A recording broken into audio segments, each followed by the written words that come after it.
Je suis choqué. Écoute ça. Bon. Parce que quelqu'un qui est capable de déterrer la dépouille de sa mère adoptive appelée Nabitou Cissé.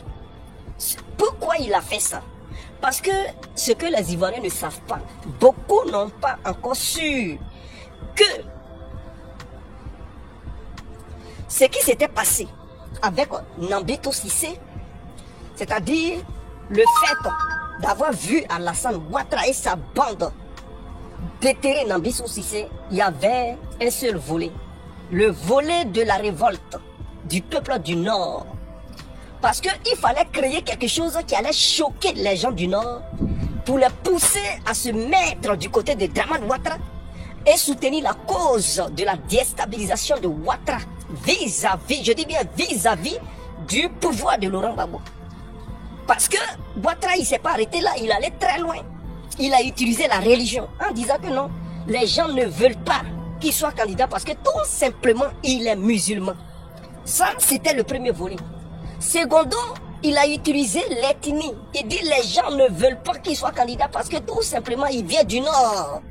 Donc, dans les têtes des nordistes, il était en train de s'aimer la graine. Quel genre de graine? Cette graine qui allait les pousser à dire que donc les sudistes, les gens de l'ouest, du centre et de l'est ne veulent pas ceux du nord parce que tout simplement ils sont nordistes et ils sont musulmans. Donc à ce titre, si nous ne nous battons pas pour rétablir la justice et qu'on laisse l'injustice qui frappe Alassane Ouattara, ça pourrait frapper tous les autres nordistes. Chose qui était fausse. Mais Ouattara a réussi à s'aimer cette graine, ou bien ce grain dans la tête des gens du Nord. Et ils ont gobé ça. Mais pour ajouter la cerise sur le gâteau, il allait plus loin. C'est-à-dire, il a été à mesure d'envoyer les éléments de l'escadron de la mort. Oui, l'escadron de la mort a été créé par Dramane Ouattara. Ce sont des bandes organisées qui travaillaient pour Alassane Ouattara. Je vais vous expliquer un peu. Cette bande organisée qui travaillait pour Alassane Ouattara, d'abord, a assassiné des gens à Yopougon. Donc, ça a créé le charnier de Yopougon. Et qu'est-ce qu'ils ont fait? Les médias internationaux qui les soutenaient, ces médias ont fait un tapage pour dire que c'est Laurent Gbagbo qui était le père du charnier. Et même le journal Le Monde avait publié ça. Mais suite à une plainte déposée par l'excellence M. Laurent Gbagbo, il s'est avéré que non, il n'était pas le propriétaire. C'est-à-dire il n'était pas le patron, il n'était pas l'auteur du charnier de Yopougon. Qui était le patron? Qui était l'auteur d'alors? Question. Alors cette question n'a pas été répondue jusqu'à aujourd'hui. Est-ce que vous voyez encore les gens du RADP parler encore du charnier de Yopougon? Ils ne parlent plus de ça parce qu'ils savent que ce dossier a été déporté même à la CPI. Et ils n'ont pas eu gain de cause. Ça a été démenti. Donc, en réalité, c'est le RADP, c'est-à-dire Dramane Ouattara et sa bande qui était à la base de l'escadron de la mort.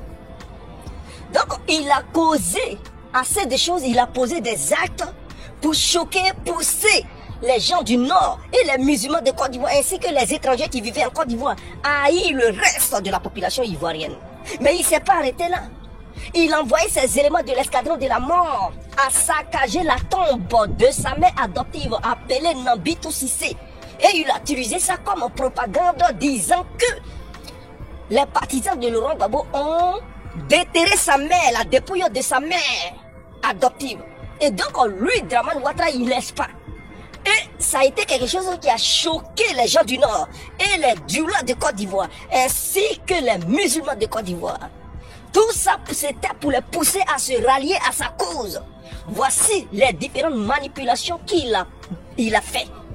Quand vous regardez encore aujourd'hui, la même manière que les gens procédaient hier, c'est de la même façon qu'ils procèdent aujourd'hui, les encagoulés. Parce que les gens qui reprochaient à Laurent Gbagbo que non, escadron de la mort là, c'était pour Gbagbo. Et qu'ils s'encagoulaient. Mais ce sont les gens encagoulés qui opèrent toujours.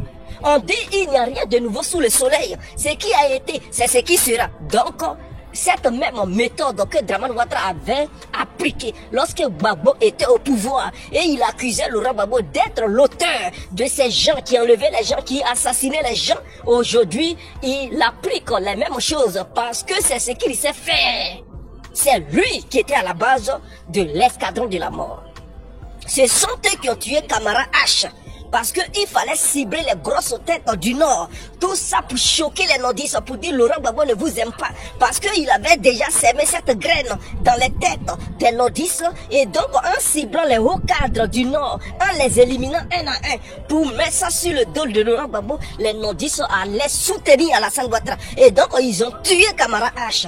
Et les nordistes ont dit, oh, ils ont tué, c'est Gbagbo qui a tué, mais en réalité, Gbagbo n'a jamais tué Camara H. Quel bénéfice il allait gagner? Quel bénéfice il allait gagner en tuant Camara H? À qui profite le crime? Parce qu'en tuant Camara H, ça allait remonter les nordistes contre le pouvoir de Laurent Gbagbo. Et donc, lui à qui profitait le crime, c'est Dramane Ouattara. Parce qu'en le ciblant, le tuant, les gens du Nord allaient dire tout simplement que non, Gbagbo tue les musulmans, il tue les nordistes. Et donc, ça profitait pleinement à Alassane Ouattara. Et donc, aussi, Camara H est mort, c'est Dramane Ouattara qui l'a tué avec sa bande d'escadrons de la mort. Voilà les choses qui sont claires. Voilà les choses qui sont claires, que les gens vous cachent. C'est lui qui a encore tué Gueye Robert, parce que Ouattara était haineux. Il a la haine, et il ne pardonne jamais. C'est quelqu'un qui est rancunier et haineux.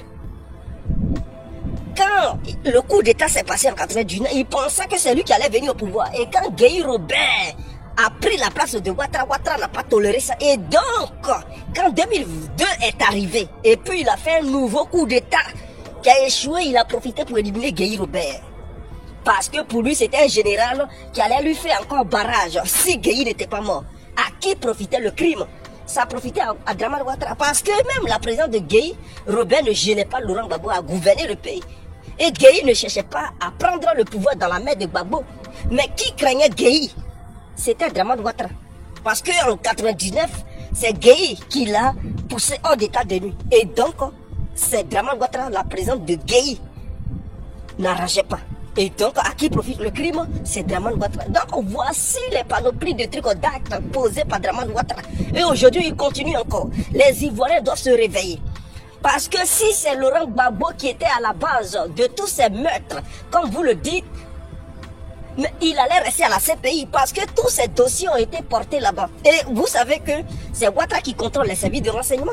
Il contrôle la justice ivoirienne. Il contrôle tout. Mais il est le chef d'État actuel de la Côte d'Ivoire. Donc, il a tous les pouvoirs à sa disposition pour apporter les preuves. Il devrait apporter toutes les preuves pour que Laurent Gbagbo ne sorte pas. Mais malgré cela, ils n'ont pas pu démontrer à plus B que c'était Laurent Gbagbo qui était à la base. Ils ont regardé, on dit non, c'est faux. Mais qui était donc à la base? Mais c'est Dramane Ouattara. Donc, toutes ces années qu'il a passé à vous manipuler, à vous utiliser, à commettre des crimes, en se cachant derrière cette histoire de non, c'est Gbagbo, c'est Gbagbo. Mais il armait des gens pour aller commettre des crimes et il dit non, c'est Gbagbo qui est au pouvoir. Donc tous ceux qui opéraient venaient de la part de Laurent Gbagbo. Oh, c'est lui qui était à la base. Parce que les rebelles étaient déjà infiltrés à Abidjan. Vous avez vu 2002. Quand les rebelles, ça a commencé, il y avait déjà des rebelles en Côte d'Ivoire. Même dans la capitale. Et ce sont ces bandits-là qui opéraient. Oh, c'était eux qui opéraient. Et puis on disait que non, c'était Laurent Gbagbo. Ce que nous proposons au jour le jour. Alors, cette église médiatique est connectée 24 heures sur 24, 7 jours sur 7. Alors, même si quelque chose se passe en Afrique centrale, on s'est oublié d'annoter surtout. L'Afrique centrale ne peut pas porter l'information comme les pays de l'AES et les pays d'Afrique de l'Ouest. Surtout, quand on fait la classification en termes de communautés qui portent l'information, l'Afrique centrale est classée jazz 100, c'est-à-dire l'Afrique centrale est dernière. On se dit à la prochaine, c'est la Bista Baby. Bisous là-bas les gars. Bon.